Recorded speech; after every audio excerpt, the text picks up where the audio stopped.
Mengapa bisa muncul suara yang berbeda dari pimpinan KPK dalam kasus suap Basarnas ini? Apa dampaknya dan bagaimana seharusnya penanganan kasus korupsi yang melibatkan anggota TNI? Kita bahas bersama Wakil Ketua KPK periode 2015-2019 Saud Situmorang dan pakar hukum tata negara Juanda. Selamat malam Pak Saud, Pak Juanda. Malam. Malam. Malam. Assalamualaikum warahmatullahi wabarakatuh. Waalaikumsalam warahmatullahi wabarakatuh. Saya ke Pak Saud dulu. Ini ada beda suara di pimpinan KPK dalam kasus suap Basarnas. Jadi sebenarnya apa yang Anda lihat perbedaan soal prosedur ini di KPK? Nggak ada, dari dulu sampai sekarang nggak ada prosedur yang berbeda. Kalau OTT itu diawali oleh peristiwa pidana yang dilaporkan masyarakat, kemudian didalemin, kemudian terjadilah OTT. Nggak ada yang berbeda sebenarnya, undang-undangnya yang berbeda, undang-undangnya KPK-nya, ya stylenya yang berbeda gitu. Kalau KUHP-nya kan nggak berbeda, Ya, yang betul. berbeda itu adalah stylenya. Nah, penyikapannya style yang berbeda ini apa yang Pak Saud lihat? Ya, bahwa mereka memang bagaimana mereka bisa memutuskan itu di dalam ekspos pertama itu kan waktu setelah OTT dalam tempo 1 kali 24 jam itu kan ada ekspos. Ya. Itu detail-detail ada di sana. Siapa yang mau dibicarakan di konferensi pers, kemudian siapa yang mau bicara, terus kemudian setelah ada apa namanya sprindik, baru kemudian dibacakanlah konferensi pers itu gitu.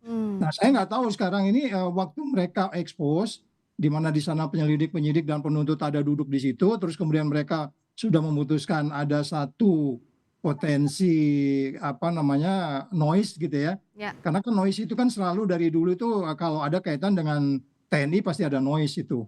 Jadi artinya sama dengan AW 101 kan noise juga waktu itu. Tapi karena itu dia pasal 2 perhitungan kerugian negara, sedangkan ini suap jadi menjadi agak lebih apa namanya kasus yang ini lebih waktunya lebih tight gitu. Tapi sebenarnya kalau memang dari awal itu dulu hasil ekspos itu dibicarakan sesuai dengan hasil konferensi persnya, sebenarnya saya pikir nggak ada masalah. Ya. Karena kenapa ada minta maaf itu, apa persoalannya? Kan by name, by address, by jabatan itu waktu ekspos sudah jelas. Ya. Ada unsur TNI-nya. Walaupun mereka masih berdebat, mungkin itu tempusnya masih menjabat atau enggak, itu sisi lain lagi. Tapi maksud saya by name, by address, by jabatan itu jelas. Dan sehingga eksposnya kayak gimana, kalaupun kita mau bicara koneksitas, Ya. karena di KPK belum ada pengalaman koneksitas, di Kejaksaan ada, kita selama ini selalu dibagi langsung yang TNI-nya ditangani oleh mereka, kemudian yang sipilnya ditangani. Walaupun itu sebenarnya masih debatable ya. Ya. Kalau kita bicara undang-undang TNI juga kayaknya itu masih debatable, itu masih jalan panjang itu. Tapi whatever sekarang itu peristiwa pidananya ada. Mau ditangani KPK, mau ditangani TNI, monggo silakan. Yang penting ketika Anda korupsi Anda harus diadili, gitu aja. Kalau Pak Juanda melihatnya seperti apa? Kalau dari KPK kan terakhir Pak Yohanes Tanak bilang menyerahkan ini ke TNI. TNI bilang lidiknya akan dimulai dari nol begitu karena soal penetapan status tersangka ini yang diprotes saat ditetapkan oleh KPK. Nah, kalau dilihat siapa yang berhak menangani kasus ini seperti apa? Ya, saya kira semuanya kan ada landasan hukumnya ya. Ya. Di dalam konteks ini sebenarnya tidak perlu diperdebatkan kalau kita membaca baik undang-undang tindak pidana korupsi ataupun undang-undang KPK itu sendiri, undang-undang TNI, peradilan militer, undang-undang KKN dan segala macamnya. Yang penting bagi saya adalah bahwa sebenarnya pertama tidak perlu KPK minta maaf karena bagaimanapun KPK itu sudah menjalankan tugas dan fungsinya sebagai penyidik ataupun penuntut umum. Dalam konteks ini penyidik dalam hal ini adalah OTT. Nah, OTT itu dibenarkan oleh undang-undang oleh KPK. Nah, oleh karena itu apakah nanti diserahkan kepada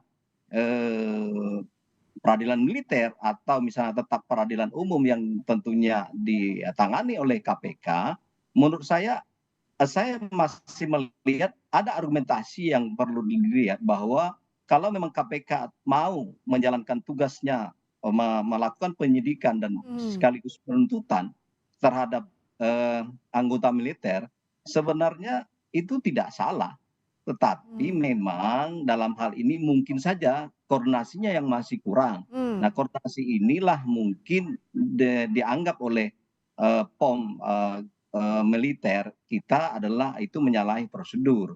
Sebenarnya soal OTT tidak menyalahi prosedur, Oke. yang menyalahinya prosedur itu apa? Nah, tinggal lagi saya kira koordinasi yang penting. Koordinasi inilah mungkin yang diinginkan oleh kawan-kawan militer supaya ada titik temu. Apalagi ya di dalam pasal-pasal di koneksitas itu sendiri sebenarnya ada menyangkut persoalan apabila misalnya titik kerugiannya lebih kepada kepentingan umum, maka sebenarnya walaupun apa namanya anggota militer itu bisa dibaca di pasal 91 misalnya.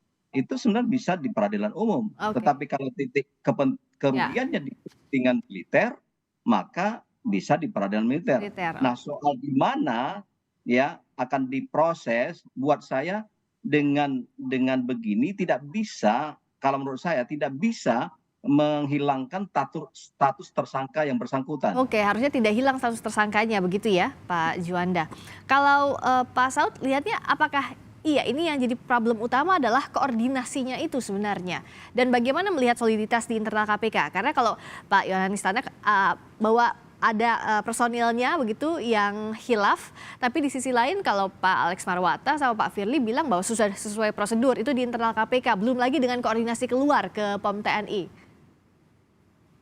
Iya, semua yang tertulis yang disampaikan Pak Juanda tadi kan udah jelas tuh. Masing-masing mempunyai kompetensinya. Tapi untuk konteks Indonesia itu kan sosiologi yang lebih dominan. Coba deh, Iya. apapun persoalan di Republik ini kan persoalan sosiologi. Iya. Soal ewu pakewu, soal apa namanya siapa yang lebih tua, dan seterusnya gitu ya. Nah, yang paling penting kan sebenarnya kalau memberantas korupsi itu Anda harus bebas dari konflik of interest. Itu satu. Itu pasti akan clear, akan gampang. Oke. Siapapun Anda, mau Anda di TNI maupun di KPK, kalau Anda free dari konflik of interest, pasti itu akan apa namanya baik, baru kemudian transparan. Kemarin kan dan Puspomnya sudah ngomong akan transparan, Ya. jadi udah bagus kan begitu, mereka akan selesaikan ini. Jadi sebenarnya nggak ada masalah. Saya sebenarnya dengan Mas Juanda tadi bilang nggak ada yang perlu dimaafin. Kan mereka akan kemarin waktu konferensi pers bilang kita Iya. akan transparan. Itu syarat kedua dalam pemberantasan korupsi. Setelah bebas dari konflik of interest, transparan, baru akuntabel. Ini kan proses-proses ini yang sebenarnya kalau persoalannya adalah transparan, konflik of interest, akuntabel itu dilakukan, makanya kemudian tinggal managerial implication. Yang penting ketika terjadi peristiwa pidana, ya itu harus ditindaklanjuti. Walaupun kalau kita mau bicara koneksitas, kejaksaan sudah melakukan banyak case yang mereka tangani. Ya. Artinya kalau kita mau pemberantasan korupsinya tidak noisy seperti ini, kita sepakat aja memang undang-undang tipikornya harus diganti, undang-undang KPK-nya dikembalikan, bila perlu stated di situ. Jangan di pasal 42 itu kan sepertinya jadi koordinator ya, bahwa Ya. kalau ada militer itu koordinator. Koordinator itu gimana? Nggak ada kata-kata Sumir begitu ya. di situ. Ya, jadi ini mungkin ke depan ini potensi konfliknya masih akan ada, Ya. ketidakpastiannya tinggi.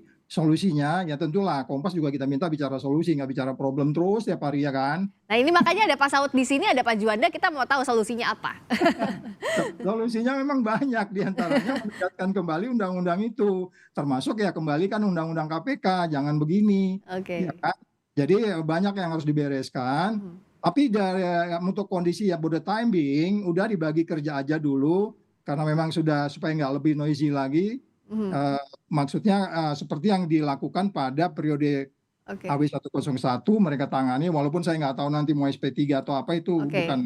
bukan hal yang harus didiskusikan hari ini. Oke. Nggak boleh berandai-andai, kira-kira begitu deh. Oke, kalau Pak Juanda, solusinya apa ini agar bisa transparan terutama, bebas dari konflik of interest?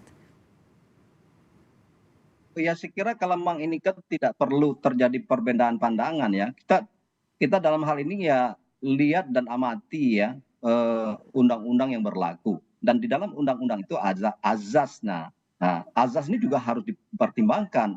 Nah, ketika kita sudah memahami bahwa ternyata bahwa anggota TNI bisa diproses dalam konteks ini ya, yang saya katakan dalam konteks itu adalah melakukan tindak pidana korupsi, sebenarnya itu yang saya sampaikan tadi bahwa bisa diproses di peradilan umum sebagaimana yang saya sebutkan dari pasal 91 dalam koneksitas itu. Tetapi juga sebaliknya kalau ini sudah titik beratnya lebih pada kepentingan militer, kerugiannya ada kerugian kepentingan militer, maka diadili di peradilan militer. Nah, korupsi ini apakah kepentingan militer kan atau kepentingan umum? Kalau menurut saya lebih condong kepada kepentingan umum, sehingga tidak juga salah diselesaikan di peradilan umum yang dilakukan oleh KPK. Ya. Tapi kalau memang antara dua ini supaya tidak berpolemik berkepanjangan, kita harus harmonis dalam kerangka melakukan penegakan hukum ini, maka ada di dalam aturannya ketika ada perbedaan antara siapa yang mengadili, maka jaksa agung itu diatur, jaksa agung sama auditor jenderal angkatan bersenjata yang menyelesaikannya. Jadi merekalah yang berkompromi, bermusyawarah. Tetapi kalau tidak tidak terjadi musyawarah, di dalam aturan juga mengatakan yang menentukan adalah jaksa agung. Peradilan mana yang mau diinikan? Oke. Nah, Ya.